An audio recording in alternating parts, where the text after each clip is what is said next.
हाय रे महंगाई। हर दिन महंगाई जान निकालने पर तुली हुई है। हर दिन पेट्रोल और डीजल के दाम कभी 75 पैसे, कभी 80 पैसे तो कभी 85 पैसे बढ़ रहे हैं। पेट्रोल शतक लगा रहा है। आज ब्रेन बिल्डर आपको इसी के बारे में बताने जा रहा है कि आखिर क्यों पेट्रोल के दाम बढ़ रहे हैं। नमस्कार दोस्तों, आपके साथ मैं हूं आपकी होस्ट एंड दोस्त अनीता।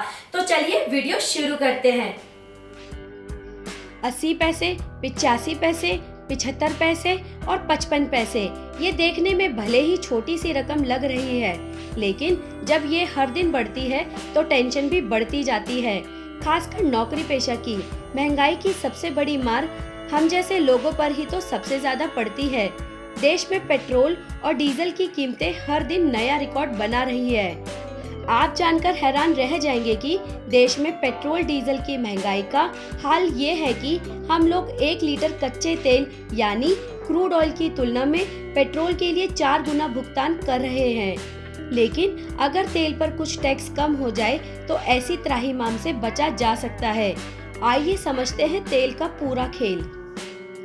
पेट्रोल डीजल की कीमत में हर रोज सुबह 6 बजे बदलाव होता है। HPCL, BPCL और IOC सुबह 6 बजे नई कीमत लागू करते हैं। उत्पाद शुल्क, डीलर कमीशन और अन्य वस्तुओं को जोड़ने के बाद पेट्रोल डीजल की कीमत लगभग दोगुनी हो जाती है। सवाल है कि इस पेट्रोल और डीजल का दाम हर रोज क्यों बढ़ रहा है। दोस्तों, इस वक्त रूस और यूक्रेन के बीच भीषण जंग चल रही है, जिसे तेल की बढ़ती कीमतों को जोड़कर देखा जा रहा है। वित्त मंत्री निर्मला सीतारमण ने भी संसद में इसे ही मुख्य वजह बताई है। वैसे पेट्रोल या डीजल की कीमत अंतर्राष्ट्रीय बाजार में कच्चे तेल से तय होती है, यानी जब कच्चे तेल का भाव घटे या बढ़े तो पेट्रोल या डीजल के दाम को सस्ता या महंगा होना चाहिए, लेकिन हकीकत में ऐसा नहीं है।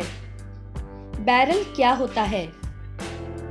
दरअसल कच्चा तेल बैरल में आता है और एक बैरल में 159 लीटर कच्चा तेल होता है। दोस्तों, मार्च महीने के पहले हफ्ते में कच्चे तेल के दाम $139 प्रति बैरल तक पहुंच गए थे, लेकिन उसके बाद 3 से 4 हफ्ते में इसमें $30 प्रति बैरल की गिरावट आई है। सवाल है कि कच्चे तेल में गिरावट आ रही है, लेकिन फिर भी देश में पेट्रोल डीजल के दाम बढ़ रहे हैं। ऐसा क्यों? दरअसल सरकार एक बार में बढ़ोतरी ना करके धीरे धीरे दाम बढ़ा रही है, ताकि पैनिक ना फैले। एक बार में अगर दाम बढ़ा दिए तो इससे इकोनॉमी को बड़ा झटका लग सकता है। जनवरी 2020 से लेकर जनवरी 2021 के दौरान कच्चे तेल के भाव पर नजर डाले तो हकीकत सामने आ जाती है। इस दौरान अंतर्राष्ट्रीय बाजार में कच्चे तेल की कीमत 13% कम हुई है, लेकिन घरेलू बाजार में आम लोगों को 13% ज्यादा दाम देना पड़ा। आज अंतर्राष्ट्रीय मार्केट में कच्चे तेल की कीमत 112 से $115 प्रति बैरल है।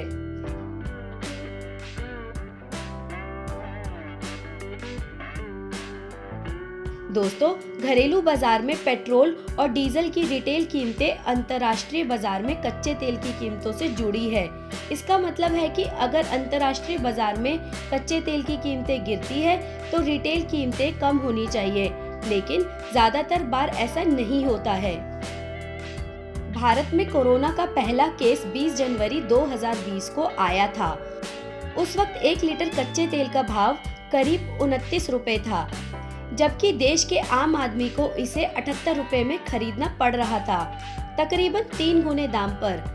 2020 के फरवरी महीने में कोरोना महामारी का दायरा बढ़ा तो कच्चे तेल की कीमत घटकर करीब 25 रुपए प्रति लीटर हो गई। हालांकि देश में लोगों को पेट्रोल 3 गुने दाम पर बेचा गया। ये आंकड़े बताते हैं कि देश में पेट्रोल और डीजल की कीमत का सीधा रिश्ता विदेश में कच्चे तेल की कीमत से नहीं, टैक्स और डीलर्स के कमीशन से है। टैक्स का खेल समझिए। टैक्स का कितना फर्क आपकी जेब पर पड़ता है, इसे ऐसे समझ सकते हैं कि दिल्ली में प्रति लीटर पेट्रोल पर 43 रुपए 40 पैसे टैक्स चुकाना होता है, जिसमें 27 रुपए 90 पैसे एक्साइज ड्यूटी है और 15 रुपए 50 पैसे वैट है। वही डीजल की बात करें तो प्रति लीटर हमें 21 रुपए 80 पैसे एक्साइज ड्यूटी और 12 रुपए 68 पैसे वैट चुकाना होता है। 2014 में केंद्र में पहली बार मोदी सरकार बनी तो उस समय पेट्रोल पर एक्साइज ड्यूटी 9 रुपए 20 पैसे प्रति लीटर और डीजल पर 3 रुपए 46 पैसे प्रति लीटर थी। पिछले 8 साल में डीजल पर ड्यूटी 531% यानी 18 रुपए 34 पैसे प्रति लीटर और पेट्रोल पर 203% यानी 18 रुपए 70 पैसे बढ़ी है। पिछले 2 साल में इसमें सबसे ज्यादा तेजी देखी गई है। तेल की कीमत में सिर्फ एक्साइज ड्यूटी ही टैक्स का हिस्सा नहीं है, बल्कि वैट भी हम चुकाते हैं। Petroleum planning and analysis cell के आंकड़ों के मुताबिक लक्षद्वीप में पेट्रोल और डीजल पर कोई स्टेट टैक्स नहीं है। अंडमान निकोबार द्वीप समूह में पेट्रोल डीजल पर 1% स्टेट टैक्स वैट है। देश में पेट्रोल पर सबसे ज्यादा वैट की दर 35.20% तेलंगाना में है और डीजल पर भी सबसे ज्यादा यही 27% की दर से वैट है। महाराष्ट्र, आंध्र प्रदेश, तेलंगाना, राजस्थान, मध्य प्रदेश, केरल और बिहार में पेट्रोल की खरीद पर करीब आधा पैसा टैक्स के रूप में चुकाना होता है। वहीं 3 राज्यों महाराष्ट्र, आंध्र प्रदेश, तेलंगाना में स्टेट टैक्सेस जिसमें वैट, सेस आता है, ये केंद्रीय एक्साइज ड्यूटी से भी ज्यादा है। उदाहरण के तौर पर इसे ऐसे समझिए, जिस पेट्रोल के 1 लीटर की कीमत करीब 45 रुपए है, उस पर एक्साइज ड्यूटी, डीलर कमीशन और वैल्यू एडेड टैक्स जुड़ने के बाद उसकी कीमत 95 से 100 रुपए पहुंच जाती है। यानी कि अगर टैक्स कम हो जाए तो पेट्रोल डीजल की कीमतें कम हो सकती है। 160 किस्म के कच्चे तेल का कारोबार। दुनिया भर में 160 किस्म के कच्चे तेल का कारोबार होता है। यह उनके घनत्व से लेकर तरलता के स्तर पर निर्भर करता है। ज्यादातर कच्चे तेल अपने भौगोलिक नामों जैसे Brent crude, Oman crude, Dubai crude से पहचाने जाते हैं।